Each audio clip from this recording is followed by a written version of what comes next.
Baik, Assalamualaikum warahmatullahi wabarakatuh. Saya Walidin, dosen S1 Pendidikan Luar Sekolah UKIP Universitas Palangkaraya. Pada kali ini saya ingin menyampaikan materi yang akan pembahasan yang akan disampaikan pada hari ini terkait dengan mata kuliah dinamika kelompok.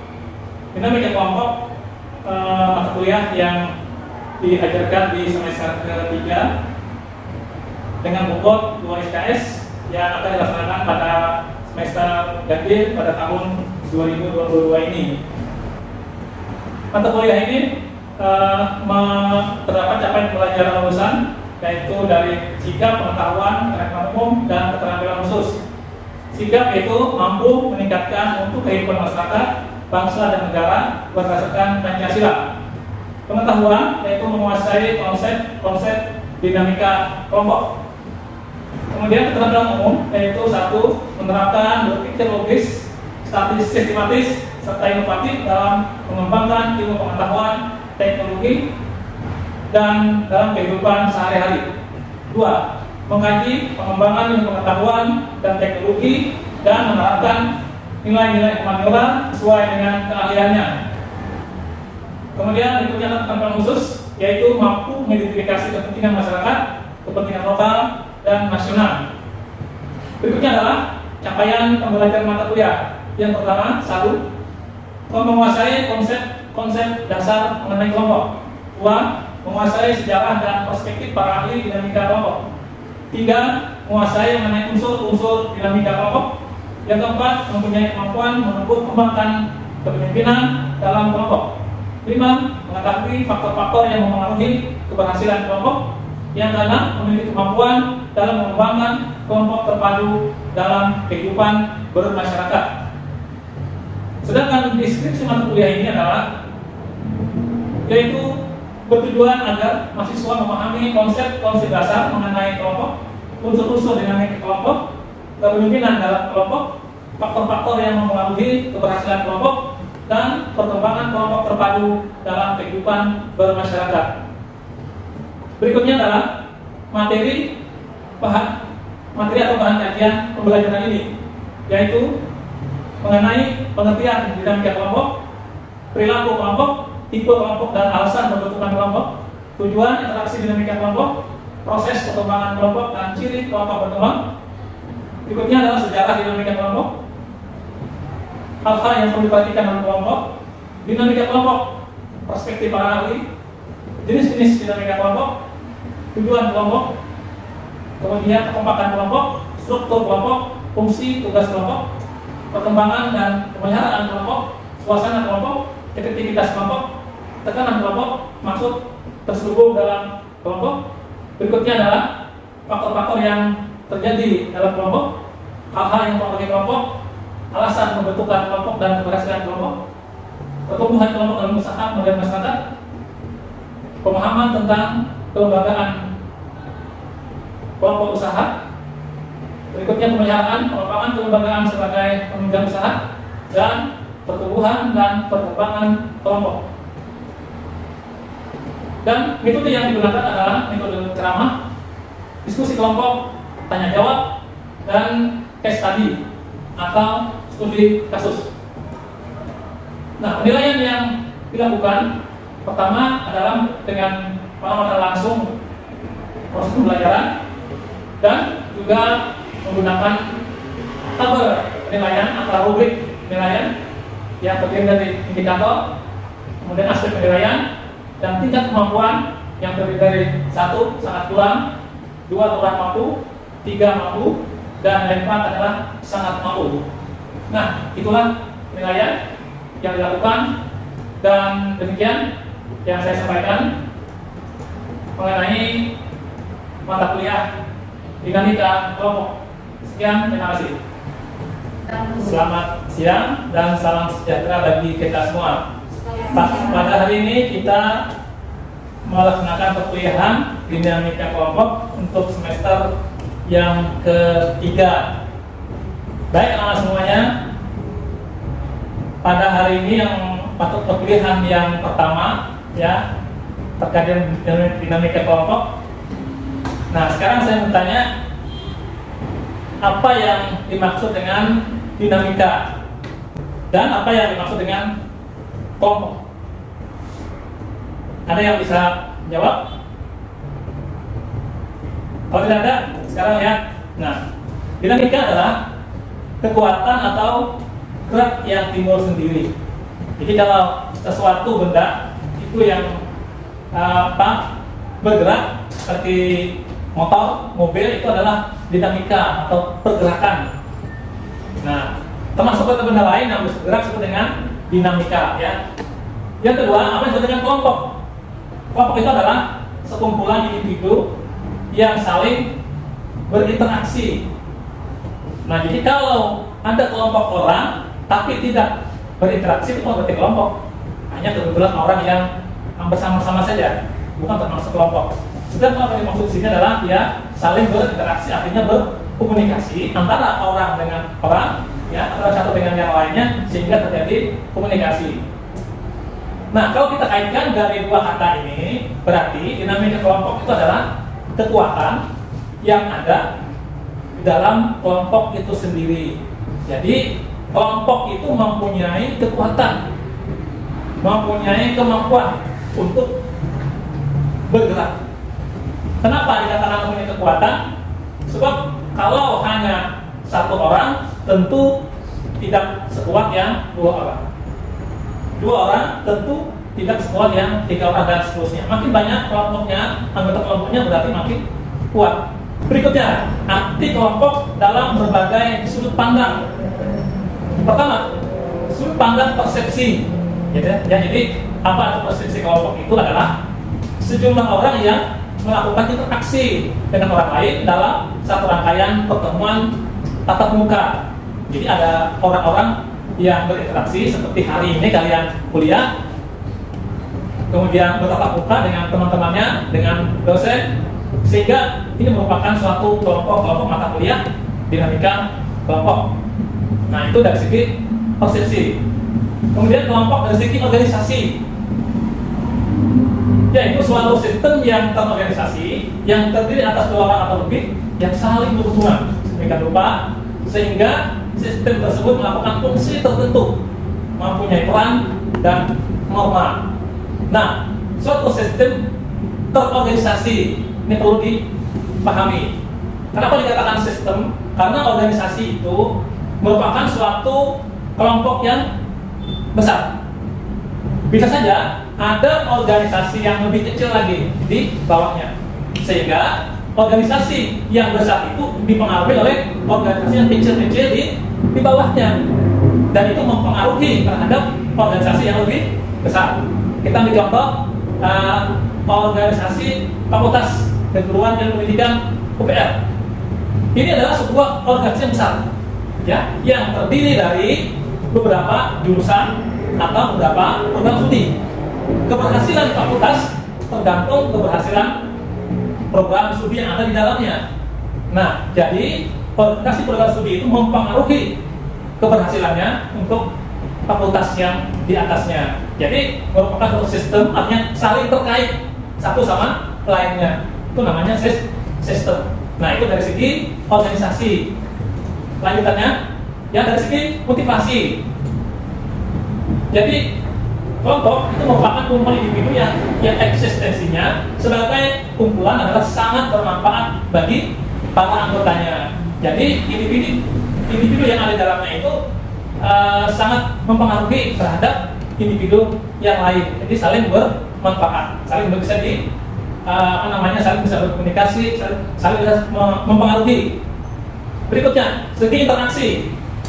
Dikatakan sebuah kelompok apabila terdapat ketergantungan atau interaksi antar pribadi dan merupakan satu sistem.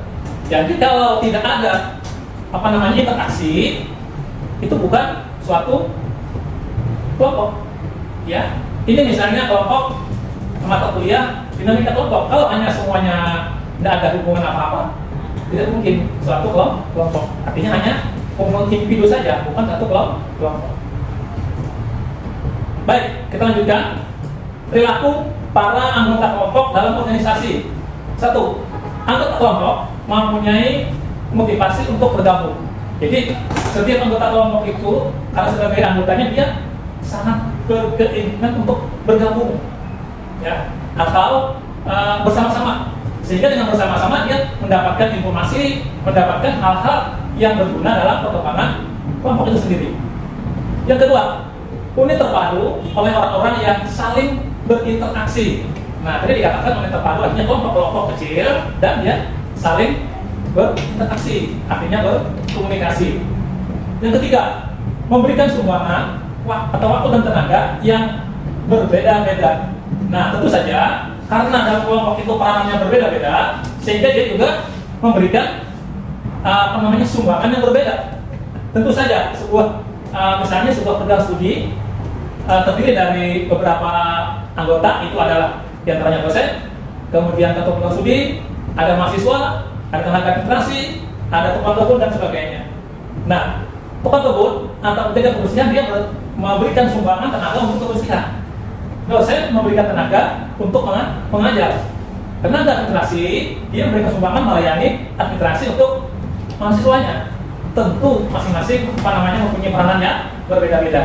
Yang keempat, mencapai kesepakatan dan mempunyai perbedaan pendapat lewat macam-macam interaksi. Nah, itu tentu saja setiap orang itu pasti bermacam-macam pendapat dan itu bisa menggunakan musyawarah dan mufakat dalam mengambil keputusan.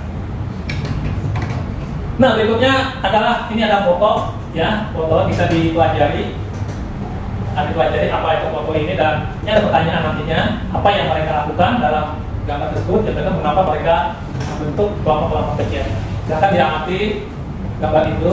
Nah, siapa yang menjawab dulu pertama apa yang mereka lakukan dalam gambar tersebut?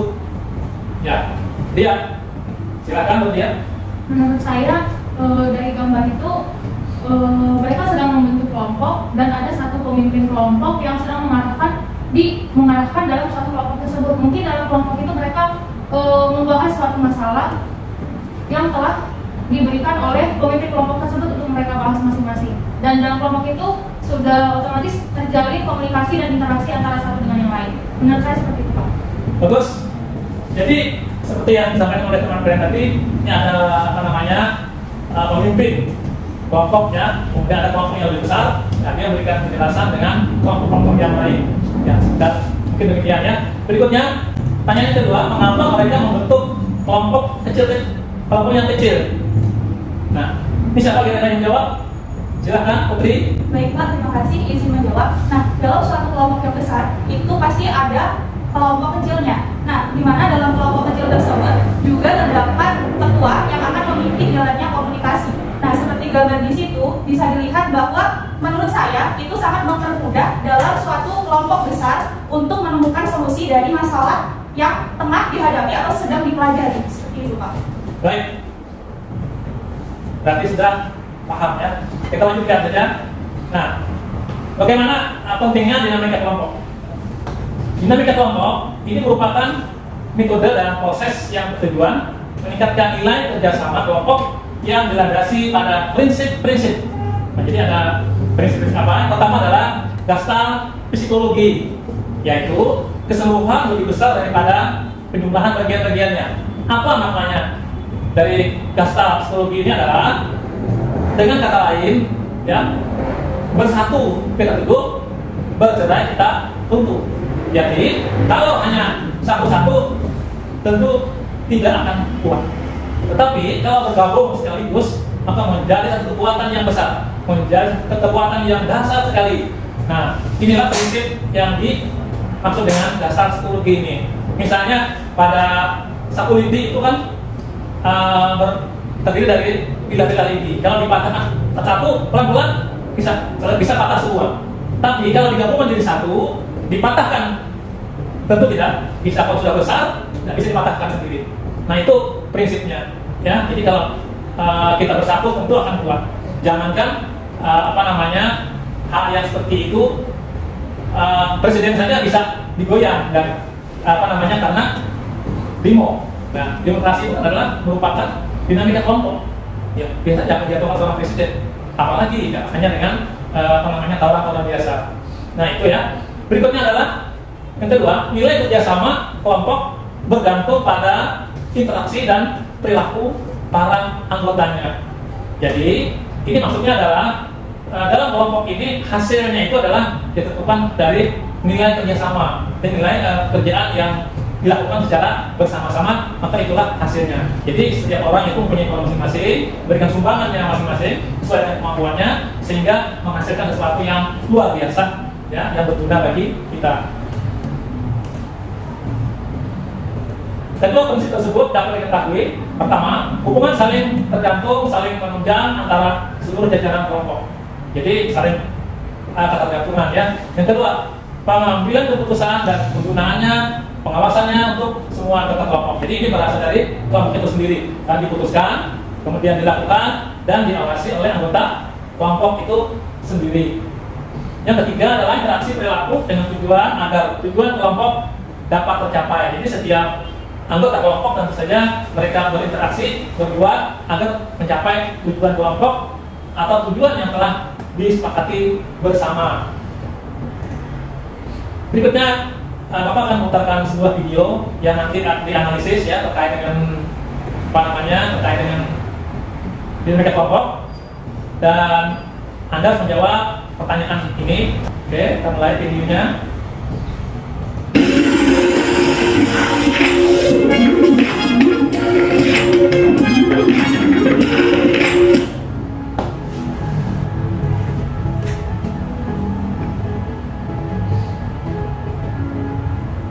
Dinamika kelompok merupakan suatu proses saling mempengaruhi antara anggota kelompok dan merupakan salah satu metode yang menciptakan suasana menyenangkan sebelum memasuki proses pembelajaran secara keseluruhan. Hubungan dan komunikasi antar peserta pada saat awal mengikuti diklat seringkali diwarnai suasana kaku karena belum mengenal satu sama lain.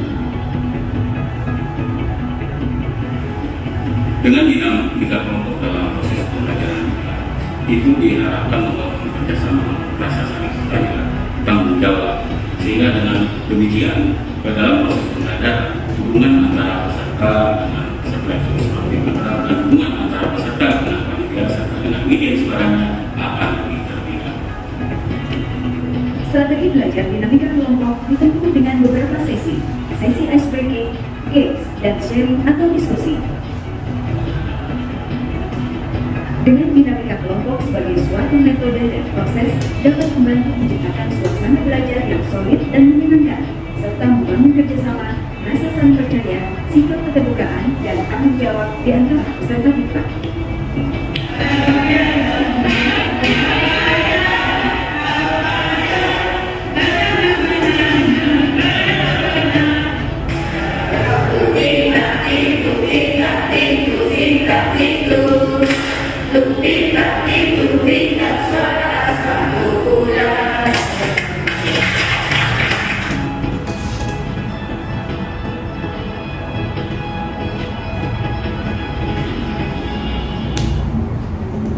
Nah, baik.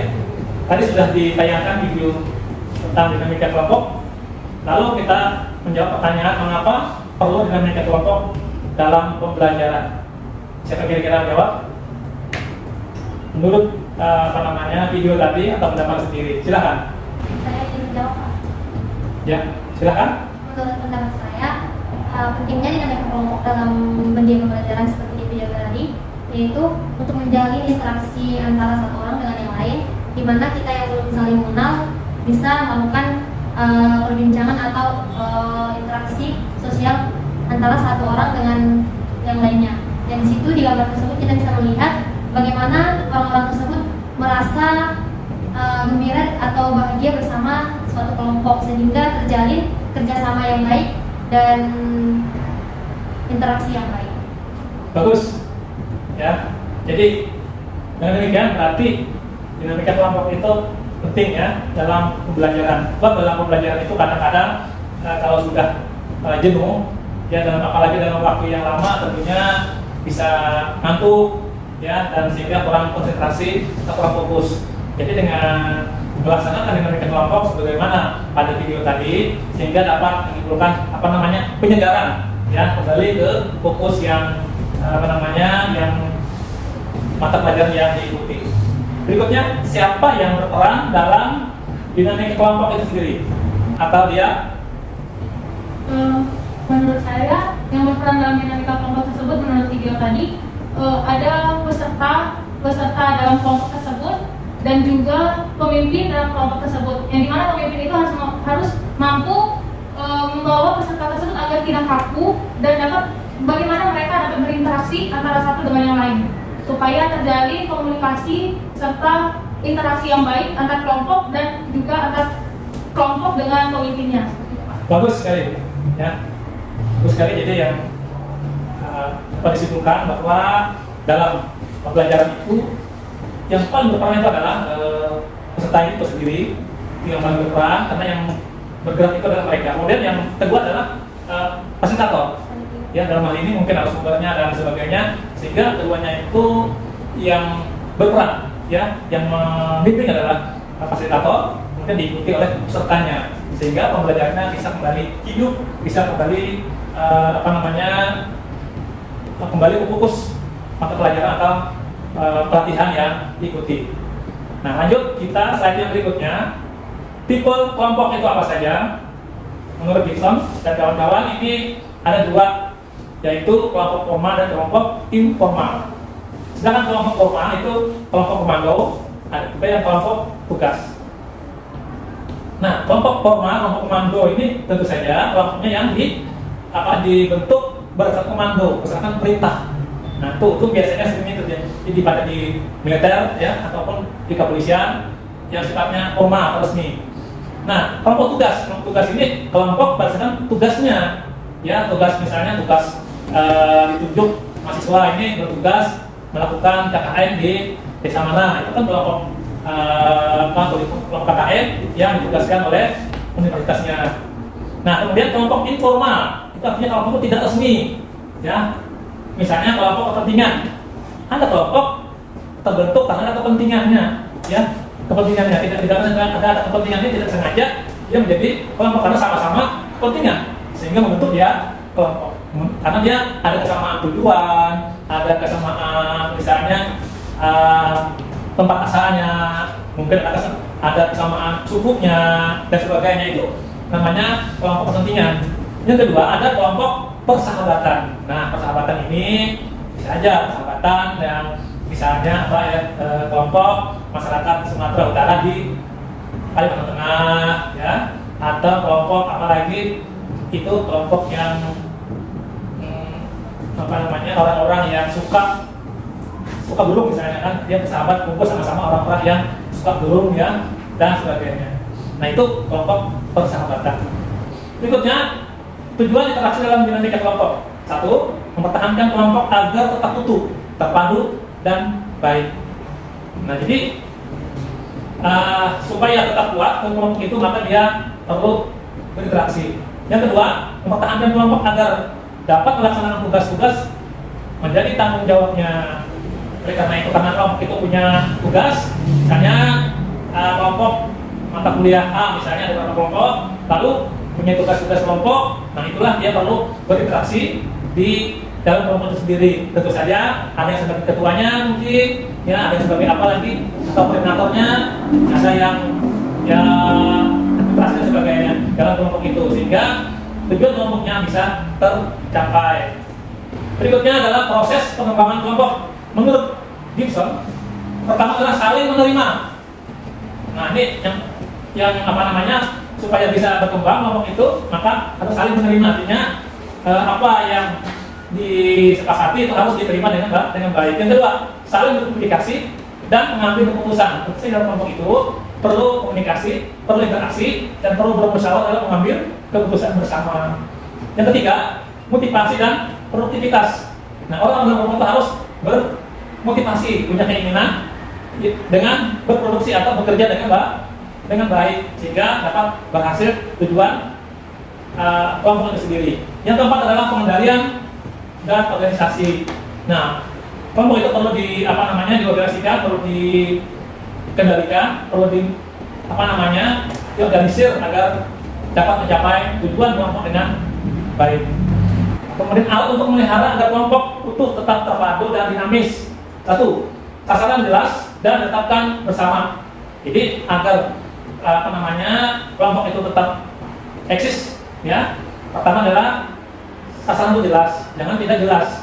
Tapi ditetapkan bersama-sama, ini disepakati bersama tentu dengan rapat tadi. Yang kedua, kejelasan pembagian tugas, fungsi dan peranan. Nah, tentu saja dalam kelompok itu masing-masing adalah punya tugas dan fungsi masing-masing. Jadi tidak jangan sampai tugasnya tidak jelas atau tidak dikerjakan.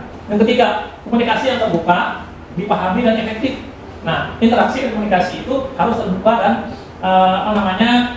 tidak dirahasiakan ya, artinya semuanya terbuka. Yang keempat, kepemimpinan yang mampu melaksanakan tugas dan fungsi kepemimpinan nanti berkaitan dengan manajemen organisasi. Bagaimana mengelola sebuah organisasi agar bisa dilaksanakan baik. Yang kelima adalah norma dan pertumbuhan kelompok, dan keenam adalah pengambilan keputusan disepakati bersama. Nah, itulah yang harus yang dipelihara agar kelompok tetap dinamis. Nah, ini ada total quality control atau pengendalian mutu terpadu. Bagaimana? Pertama adalah sikap mereka dan perilaku dalam proses produksi agar produk barang bermutu tetap tinggi. Nah, ini jadi